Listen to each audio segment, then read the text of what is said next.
one of the very clearest policies you have to be unequivocal about is that confidential information needs to remain confidential. In my line of work, this is probably the biggest risk of social media, that employees will say things without thinking about it, just to, to blow off some steam. I have no idea if this merger was confidential or not. It's actually hard for me to kind of go out and do searches to find things where people are disclosing confidential information. But that one struck me as a good example. So you want to be unequivocally clear with your employees that nothing about their clients, nothing about your coworkers, actually very specifically, anything, if you are a public company, I don't think we have any public companies in this group, you have a whole other level of concern. So, be very specific that customer, employee, or company confidential information cannot be shared in any social media. And then a corollary to this, if you are a professional like a lawyer, you need to remind people that your professional obligations apply equally to your use of social media. So we can go on to the next slide. Another place you can be very clear about social media is use of copyrighted material. I don't know if you can read that. I thought it was a fun tweet. I might be infringing copyright with this work for hire agreement because it actually gives me a place to talk about two issues. First, the intellectual property piece. And I've talked to this group before. One of your greatest risks, particularly in your blogs and your web pages, more so than Facebook or Twitter, is using someone else's images, their videos, their music without consent. And if your employees are out there using it on your behalf, using copyrighted information, your company could be responsible for that. So for the employees in your company who are using Facebook or whatever to promote your business, be very clear that they cannot use other people's property without permission.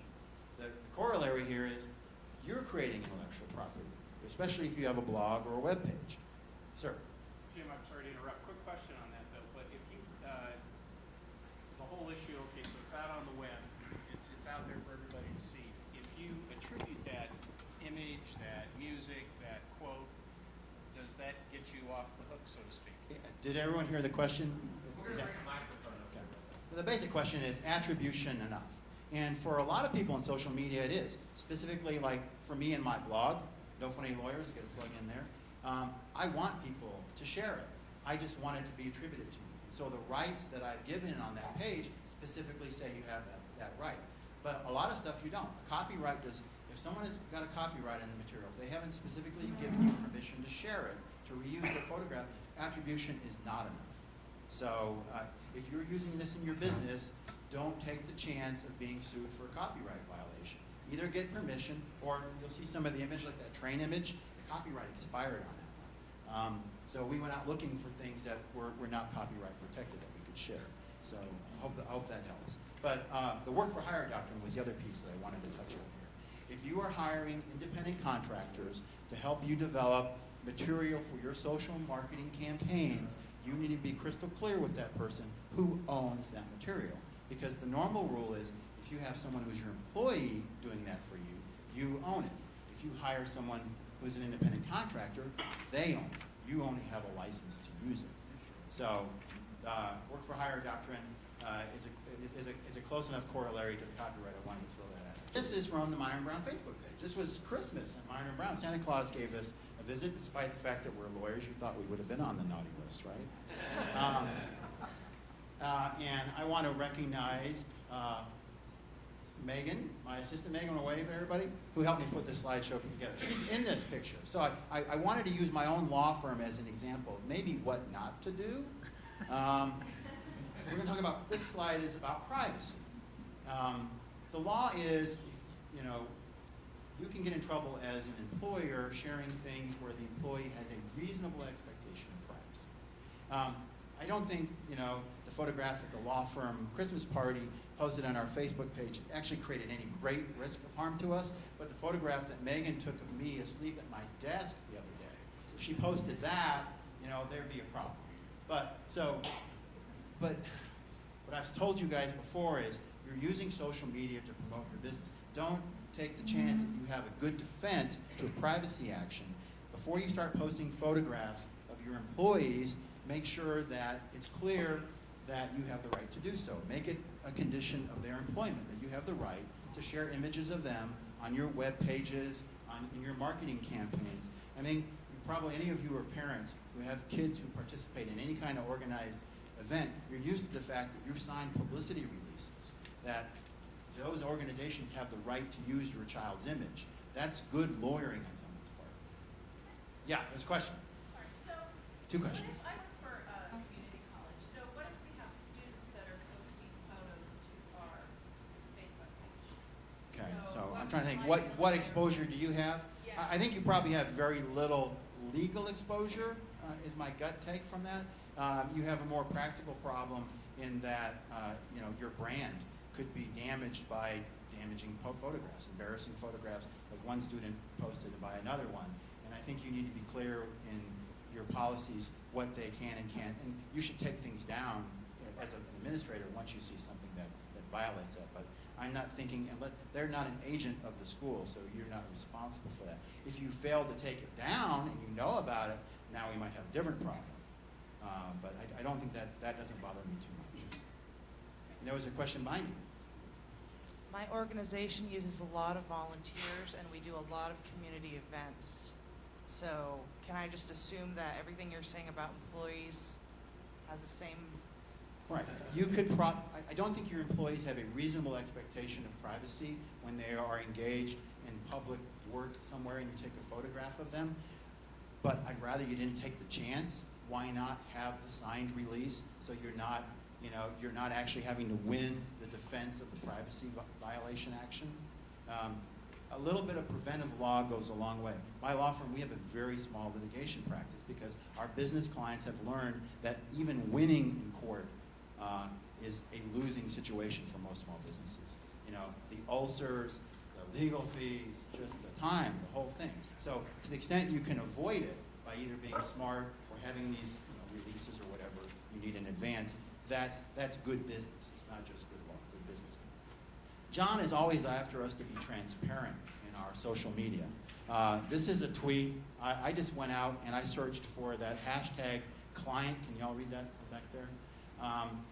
This is a woman doing it right.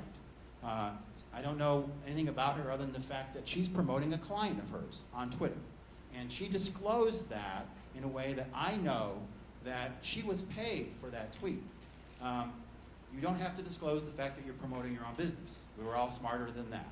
But if your business is to promote other businesses and you are paid to do so in your social media, you need to make it clear that you're being compensated somehow, even if it's an in-kind. If someone gives me a backpack in hopes that I'll write a nice review about it, I need to say they gave me the backpack. And there are FTC, Federal Trade Commission rules about this that came out last year. They're very clear. They apply. They're called the blogger rules, but they apply to all social media. So if you're, again, you're promoting your own business, I'm not too worried about it. But when you start crossing the line, if I started saying how wonderful one of my clients was, I'm not being paid to do that, but I probably need to disclose the fact that they're my client. And generally, you're not going to see me tweet about my clients because they have privacy expectations from the attorney-client privilege. All right, let's move on. This was a very ugly tweet we found. You can be absolutely 100% sure that you can prohibit defamatory and discriminatory statements by your coworkers. You will be amazed if you do a search for coworker on any of the social media what ugly things people say about their fellow coworkers. This will get your company sued. So let's leave that ugly one behind. You can't read it? All right. It says, F hate my lazy A coworker. All this B wants to do is go inside. Guess what color he is? Anyone? So, and the internet, you know the internet is full of garbage. But the stuff that people are tweeting and putting on Facebook, you can do the same thing. Just search the open Facebook or Twitter if you just want to see. Now, he didn't mention what company he works for, and he didn't mention the coworker by name, so there's probably very little legal risk to that particular employer. But that's the kind of thing, another thing John is always after us on is to monitor, mentions of our place of work. If this guy had said where he worked, that company should have been on him and they should have fired him immediately. This is We're going to talk about scaling responses. This is crystal clear. Very few things in law seem to be clear. This one was. So let's leave that slide behind. And this is an image. If you've been to one of these presentations before, I like this story. So I've used it before. This is a flight attendant for Delta who is now in about the 10th year of litigation with Delta. Mostly it has to do with their bankruptcy. But we're getting into the part of my presentation on hiring and firing, which is probably the biggest part of social media and employment law issues. Ellen Simonetti wrote a blog. It generally was no more racier than just talking about, getting a foot massage and going out or whatever, getting clothes done or whatever. And she put this picture of herself up there on the airplane. She never mentioned the airline by name, but you could recognize the uniform, that it was a Delta airline. They fired her for this blog. And the problem is that the old rules apply. John, can you discriminate against women and not treat men the same way? No. The men, the pilots that were doing things actually worse than this, they weren't fired. And so you don't have to worry about new laws in social media. The stuff you already know that's been beaten into your head by your lawyers and your HR people through the years apply. So in hiring and firing, start with what you know. Just remember that social media has actually made it a little trickier, especially on the hiring place. And I don't have a good slide for hiring, but I've been doing this long enough that there was this list of questions you could never ask an applicant, right? And now it's in your face. You actually have to turn your head aside to not see the fact, all their personal life and all this stuff. So what we're encouraging our clients to do is to keep good records on their hiring process. Keep the ultimate decision makers away from the social media. You are entitled to go out and search publicly available social media to check on your employees or prospective employees. And actually there's some arguments out there right now that if you don't, you may be negligent in hiring. So it's one of those damned if you do, damned if you don't. I think you need to. You don't go and go under and try to sneak in and befriend somebody who you're looking to hire, not knowing that that you're part of the employment team. You can't do you can't cheat. So don't do that. But in terms of again normal hiring and firing ideas that you can apply here. Now there's the big buzz this week is centered on the next couple of slides.